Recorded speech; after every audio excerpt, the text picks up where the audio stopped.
comentario, su disertación. Gracias. Bienvenido, César. Desde aquí está bien.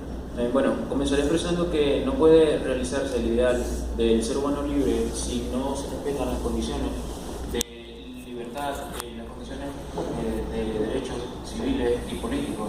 Y esto es el cometido del Comité de Derechos Humanos de las Naciones Unidas, el cual es un órgano convencional debido a que fue creado por un pacto firmado y ratificado por los Estados partes de este mismo, el cual garantiza que la libertad civil y política de todas las personas para el momento de que en el ejercicio de sus derechos civiles y políticos pueda prosperar.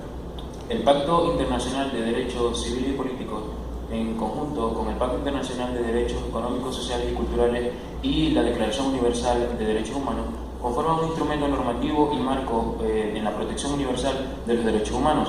Este instrumento normativo es denominado y conocido como la Carta Internacional de Derechos Humanos. El comité, como anteriormente lo dije, es un órgano convencional y está constituido por expertos en la materia de derechos humanos. Estos expertos son independientes, los cuales tienen la obligación y la labor de verificar conforme a informes presentados por los Estados partes cómo estos estados están garantizando la protección y el resguardo de los derechos contenidos dentro del Pacto Internacional de Derechos Civiles y Políticos. En este sentido, los estados tienen que presentar periódicamente un informe contenido de cómo están protegiendo y garantizando estos derechos. El informe regularmente tiene que ser presentado cada 4 años ante este comité. Una vez conocido esto y explicado lo que es la función de este comité y cómo surge este comité, para contextualizarlo, Venezuela ha debido de presentar en el año 2005 el 4º informe en materia de la protección a los derechos de este pacto. Este informe fue presentado en el año 2012 y las audiencias orales y públicas en las cuales se dio a conocer y se realizó una especie de debate en el cual estos expertos, conforme a sus inquietudes y conforme a los informes presentados por organizaciones no gubernamentales, las cuales están facultadas por el primer protocolo facultativo de este pacto, el cual le da la potestad al comité de conocer sobre las experiencias y conocer denuncias presentadas por las organizaciones no gubernamentales en derechos humanos.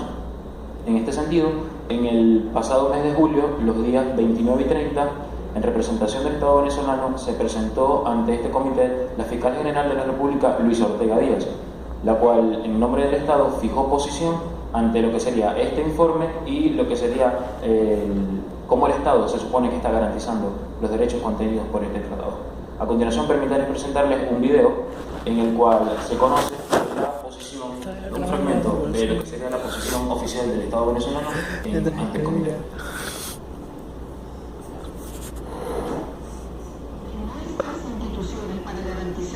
Los derechos civiles y políticos del pueblo venezolano.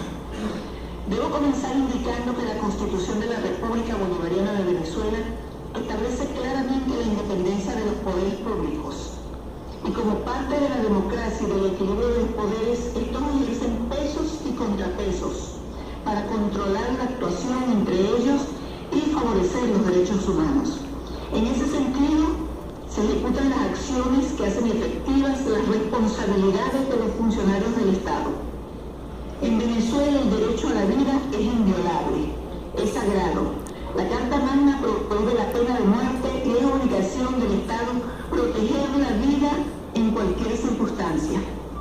Para ello se ha concebido la seguridad ciudadana con el fin de lograr la protección de las personas frente a situaciones que constituyan amenaza, vulnerabilidad o riesgo para su vida, su integridad física, propiedades o disfrute de sus derechos humanos.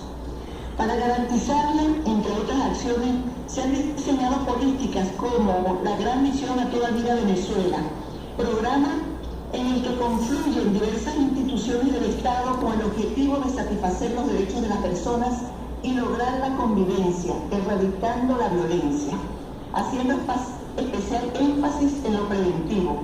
Esto incluye un sistema nacional de atención de las víctimas, tal como lo establece el Pacto Internacional de Derechos Civiles y Políticos y nuestra Constitución. Además, esta misión ha creado el Movimiento por la Paz y la Vida para trabajar en el fortalecimiento de la vida comunitaria. El Estado venezolano además busca controlar y contener la criminalidad. En los últimos años se ha trabajado para elevar la capacitación técnica y profesional de nuestros policías.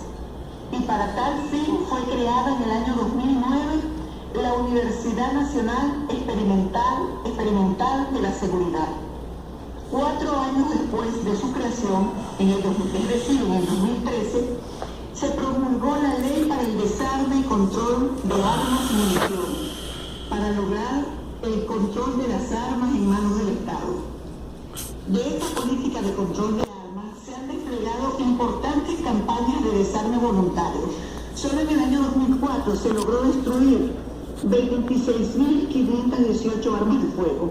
Esta iniciativa se complementa con la acción de los cuerpos de seguridad del Estado para identificar y desmantelar bandas delictivas armadas, las cuales nada tienen que ver con colectivos sociales, que son agrupaciones civiles que han sido estigmatizadas a través de campañas discriminatorias de corte racista y clasista. Respecto al derecho de integridad personal, en lo referido a la prohibición de la tortura y los tratos crueles, contamos con una legislación especial que se complementa con otra, como lo es la Ley de Protección a Víctimas y Testigos. Bueno, conocido, y esto fue parte de la posición de la fiscal Luis Ortega Díaz, pero ella también en el transcurso en el que fijó la posición del Estado, ella estableció que Venezuela es un Estado democrático y popular, cuya transformación está en proceso. Un Estado con un cruel pasado, según palabras de la fiscal, con un cruel pasado en el cual los organismos de la fuerza pública castigaban a ciudadanos que cuando salían a pedir democracia y salían a pedir justicia eran hostigados y eran cruelmente maltratados por estas fuerzas policiales.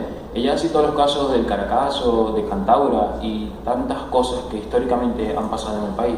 Sí, evidentemente esto pasó, pero el país está presentando, y la posición y la descripción de la situación que supuestamente vive Venezuela no está en sintonía con la situación que hoy todos conocemos, con la situación que todos palpamos.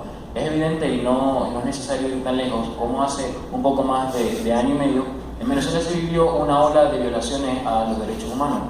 Las protestas, a partir de las protestas de febrero del año pasado, del año 2014, Venezuela vivió y todos fuimos testigos de la violación y fuimos testigos de cómo el Estado venezolano violentó derechos garantizados por el pacto y cómo, si bien el comité es un órgano de las Naciones Unidas y ante él se tiene que llevar una posición muy seria del Estado, cómo la fiscal presenta una visión y una realidad del país al mundo que no es la realidad y la situación actual que nosotros estamos viviendo. En este mismo sentido, el reporte presentado por la organización no gubernamental Amnistía Internacional, la cual recoge denuncias y recoge dentro de su informe lo que serían cómo durante las protestas, en el momento de la detención de personas que fueron detenidas, durante el traslado a centros de detención y en el mismo centro de detención, fueron víctimas de tortura, fueron víctimas de tratos crueles y fueron víctimas de violación evidente a sus derechos humanos. Como a los protestantes que fueron detenidos durante estas protestas, no se les informó de la razón por la cual fue detenido. Esto es un derecho que está consagrado dentro del pacto. De igual forma se les prohibió a muchos hablar con un abogado y no se les hizo saber el lugar en el cual iban a ser recluidos, y muchos simplemente fueron sacados y fueron apresados por la fuerza pública y se desconoce el paradero al cual se iban a dirigir y simplemente fueron soltados a días o horas posteriores con lesiones y con maltrato evidente. Los expertos del comité, dentro de las preguntas y las inquietudes que tenían y que expresaron a la representante del Estado venezolano, citaron el caso de Gerardo Guerrero. Él es un cocho que era el encargado de organizar el campamento frente al PNUD en Caracas.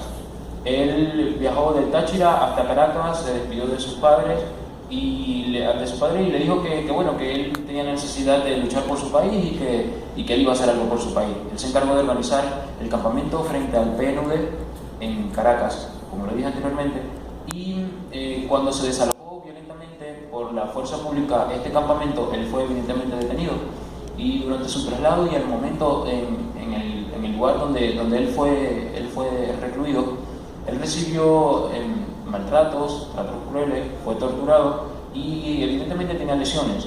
Sus abogados solicitaron al Estado venezolano, en representación del juez y el fiscal que llevaba su causa, que se le permitiera ser visitado y fuese evaluado por un médico, lo cual fue negado por el Estado venezolano. Esto es un derecho evidentemente consagrado dentro del Pacto de Derechos Civiles y Políticos. En este mismo sentido, si bien en el año 2011 se creó un ministerio especial en materia penitenciaria, es evidente cómo ahorita nuestros centros penitenciarios son autogobernados.